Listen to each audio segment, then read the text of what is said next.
Welcome to 𝘵𝗫𝘂, and today we're going to talk about thoughts and feelings. And I want to put it out that our thoughts do not define us. So we are not our thoughts. And in this video, I'm going to explain why.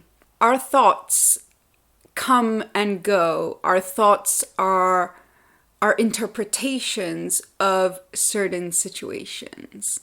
Our thoughts are interpretations of situations that we experience in life, right? So we have a certain thought. We have millions of thoughts every single second of the day because we are, in a way, interpreting what is in front of us or reliving, past memories, past experiences, and we have these thoughts that come into our head about what is happening around us or what has happened or what will happen, right? So a lot of the time, notice when you are living in the past or if you are living in the future. And so we still have thoughts in the present moment, but when we are present, fully present, we are self-aware. So these thoughts will come up and we're just aware that they are there. As soon as we kind of push them away, we're resisting the thoughts. We are resisting who we are. And so thoughts are something that, we do have.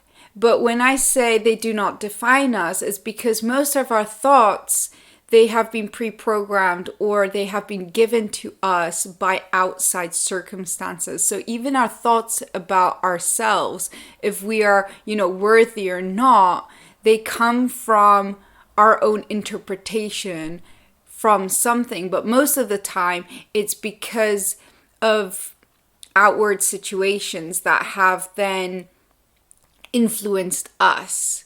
So when we're growing up, our family will interact with us, and we will then create kind of this scenario in our heads that this is how life looks like, right? So we then learn what is right and what is wrong. We learn how to behave in different scenarios. We learn from our parents. We go to school, we learn from other people. People tell us things and we make that mean that it's true because someone's told us this is how it's done. And because when we're growing up, we don't really have this filter or this self-awareness. So we kind of just assume things are the way they are taught to us. So all the thoughts that we have were created during that period where we were growing up. And so we took on board, everything around us and those thoughts and those things that people said, and we made it to be true. And usually when we have a thought and we create a very strong feeling about it, we then go into the world reflecting that. Or we're putting that thought out in the universe or into the world, and the world kind of reflects us because we're always looking for evidence of that thought to be true because we're trying to match what we know with what is out there. So we are, like magnets. We are energy beings. So when we have a thought, usually you might find when you're in negative thought processes, you're thinking negative thoughts, you're almost kind of seeking, or you kind of create more of that, right? When you're feeling bad, it's like almost you see everything bad. It's because you're focusing on it. And where we put our focus is what we create. So when we have positive thoughts, we're then focusing on the positive. Doesn't mean that the negative thoughts are gone. It just means that you're looking somewhere different.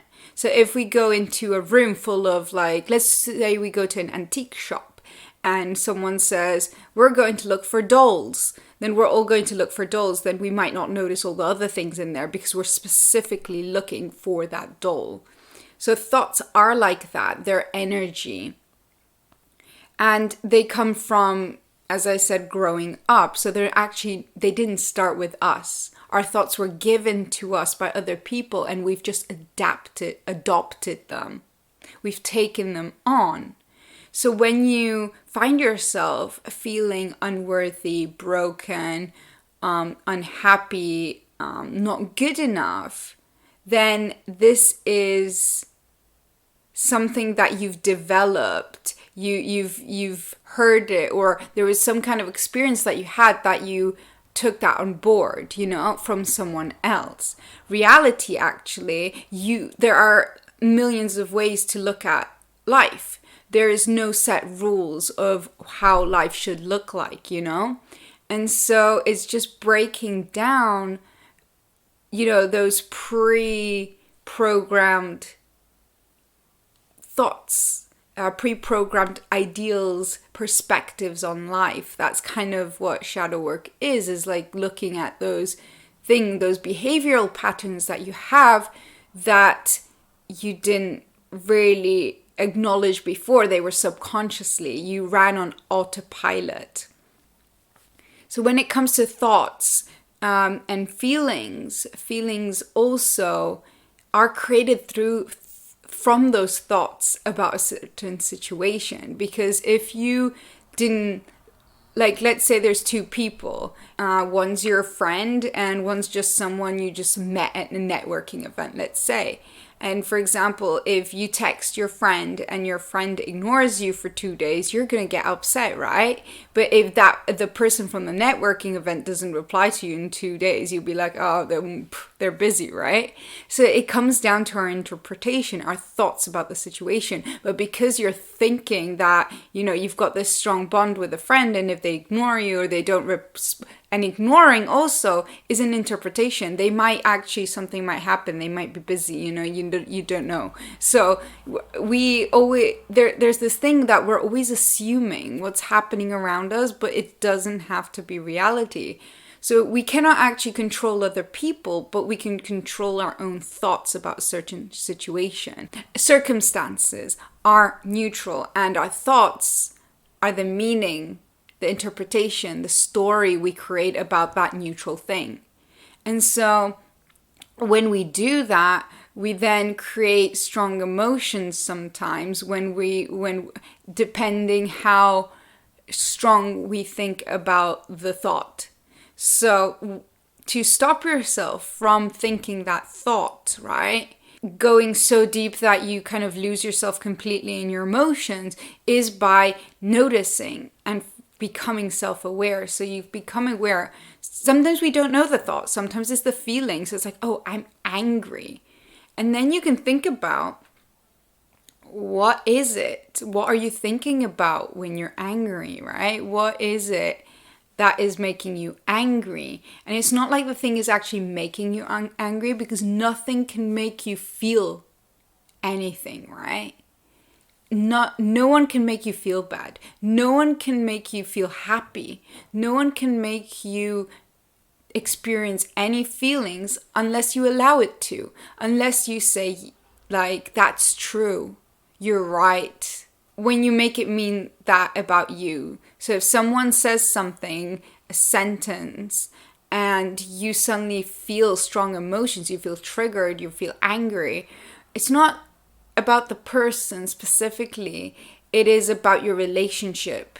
So it could be that, you interpret that that's why the person is saying it because they hate you or something. And so you're creating this story around what it is. And that is why and how you can work with your emotions. This is how you can work with your thoughts. And just realize that actually your thoughts do not define you. They were planted within you because at some point in your childhood, for example, it could happen. You can create new thoughts every day. You can create a negative thought today about yourself. And then the more you think about it, the more you water it, the more you're going to believe it. And you're going to look for evidence that it is true.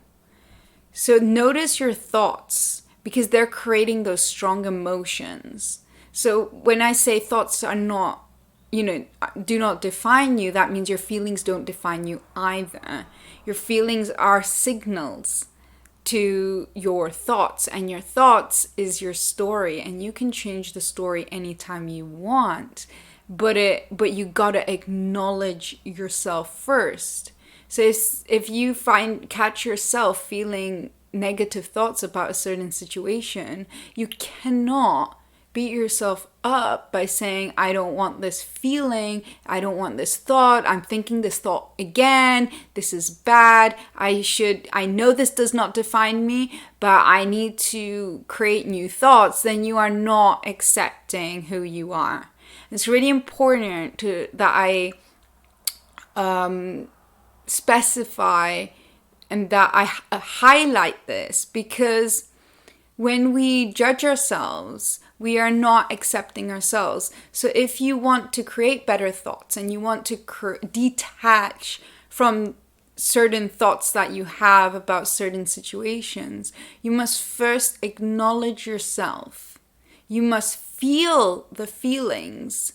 You must see yourself for who you are. You need to see yourself as your truth before you can actually reframe your thoughts. Because if you're just trying to reframe your thoughts without actually seeing the truth about yourself, then you cannot move forward.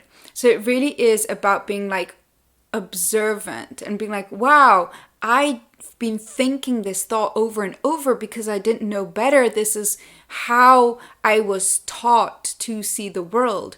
But now I'm aware of this. I am going to feel the sadness that I've been carrying for years. And when you release that sadness, that is when you can create something new, because you've already acknowledged it. Kind of just leaves your body, and you will feel this inner peace when you actually acknowledge yourself. So to summarize, you are not your thoughts. The thoughts that you have were pre-programmed. They come from, the media, they come from your parents, and you actually have the choice to choose the reality and how you want to perceive the world. So with that power, you can, move forward or move into something new, shift. That's a better word. But you cannot shift unless you acknowledge yourself and experience your wholeness. Because if you can see yourself for who you are and love yourself and accept, then you are listening to you and you are being in the present moment. And that is the key to letting go of things. This is the key to detaching yourself from things and staying in your power. Because you always have the choice, and the choice is presented to you when you are self-aware. So if you've got any more questions, comment below or find me on Instagram. Let's keep in touch. So thank you guys. Hope this video made sense. And if not, questions below. See you guys soon on the next video.